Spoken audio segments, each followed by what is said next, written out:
Chapter 55. Kingdom Support. Deuteronomy chapter 18, verses 1 to 8.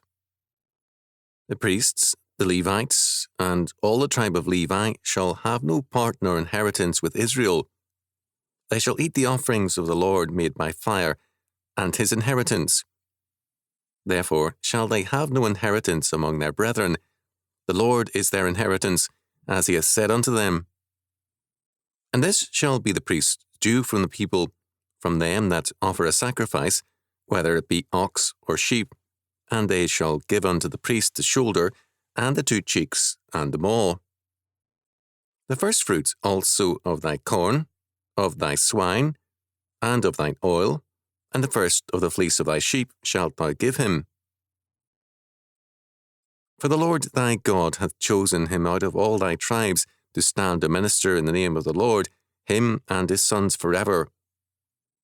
And if a Levite come from any of thy gates out of all Israel, where he sojourned, and come with all the desire of his mind unto the place which the Lord shall choose, then he shall minister in the name of the Lord his God, as all his brethren the Levites do, which stand there before the Lord. They shall have like portions to eat, besides that which cometh of the sale of his patrimony. Deuteronomy chapter 18, verses 1 to 8.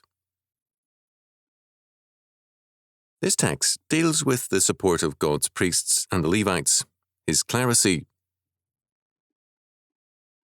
In my student days, I was told that the primitive conditions of Hebrew tribal life meant that salaries were paid in kind, in grain, meat, and drink. This is an absurd statement. Why, then, was the civil tax to be paid with a half a shekel, a weight of precious metal? Exodus chapter 30, verses 11 to 16. Why was civil rule provided for thus, and religious worship and instruction provided for differently? These are the kinds of questions we need to ask. Before doing so, we need to understand that in Israel, the priests and Levites had a key position in the covenant nation. First, God's representatives in the worship and the instruction which were basic to covenant life had the most important part in the national life. They were the life support system of the covenant people. Apart from the covenant, Israel was like all other nations under judgment and sentenced to death.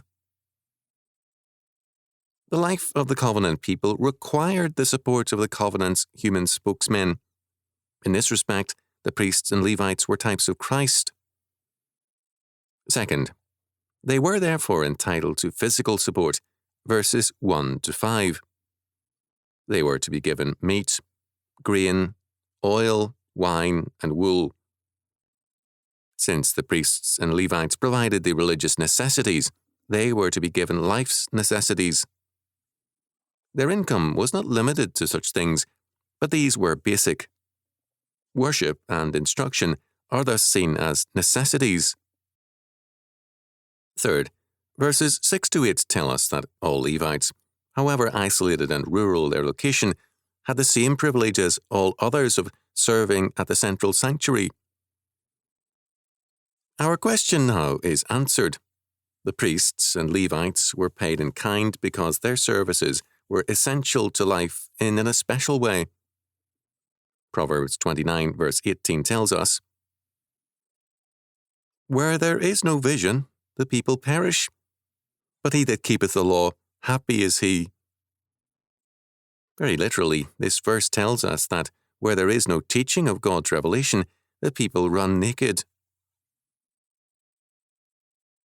The reference in verse 1 to no inheritance for the priests and Levites meant that, in the division of the land, the tribe of Levi could receive no section of Canaan as a tribal domain. They could, however, own property within the various tribes, but their income was to come from serving the Lord. Their essential inheritance was not territorial but religious, the duty of serving God. Their pay, their revenue, was primarily food, because their calling was to provide the religious and intellectual food to make life in its truest sense possible. In verses 6 to 9, it is clearly stated that there must be a common support and equal support for those in the country as in the city. The covenant faith has an equal necessity in every area. Verse 8 reads, "They shall have like portions to eat, beside that which cometh of the sale of his patrimony." The reference to patrimony means an inheritance from one's family. In a variety of ways, it was possible for a priest or a Levite to accumulate assets. No such assets could be used to diminish his income. This is in direct contradiction to the modern premise of overtaxing the successful and the rich. Every man had to receive his due salary, no matter how independently wealthy he might be. To dishonour God's faithful clergy and clerisy is to dishonour God, because they are his representatives and servants. The support of the clergy and clerisy depended on the faith of the people. A people lax in their faith would neglect to support the clergy and clerisy, and a religious decline would follow. According to Numbers chapter 35, verse 7, the Levites, instead of an area of Canaan, received 48 cities and their suburbs. This certainly meant an important possession, but it was not worth much if the covenant people failed to support them.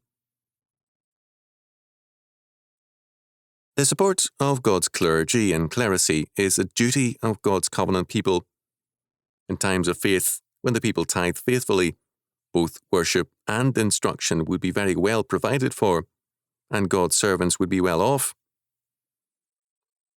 In times of apostasy, they would be in need. This fact should be an encouragement to sound preaching and teaching so that God's will might be done. The mission of the clergy and the clerisy is to the world. It is thus a serious error for a church to see its ministry in local terms only. This text is echoed in our Lord's charge to the disciples when he sent them out to preach to Judea, Matthew chapter 10, verses 1 to 42. In particular, verses 9 and 10, he says, "Provide neither gold, nor silver, nor brass in your purses, nor scrip for your journey, neither 2 coats, neither shoes, nor yet staves. For the workman is worthy of his meat." The support was to come from those served. It is, moreover, to be the firstfruits, verse 4. God requires us to give priority to his work above our own. It is accordingly a law that the true tithe is paid before everything else, because God has priority over us. As we have seen, in a time of faithfulness, God's clergy and clerisy prosper greatly. The work they do, as well as they personally, can be generously funded, whereas, in times of unbelief or laxity, they will be poor. There should be no envy for their prosperity, nor disdain for their poverty. Calvin, in his sermon on this text, said that all should apply to themselves the fact that God is our true and best inheritance.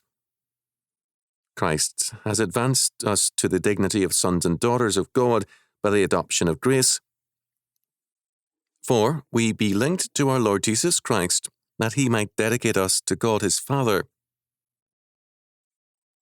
Ours is thus a duty to serve and praise God. This text was given to us, Calvin said, in a time of figures or types. Its meaning, in addition to the obvious obligation to support God's servants, is to see the necessity of serving the Lord also with all our heart, mind, and being. It is God's kingdom we are to support, and it is therefore ours also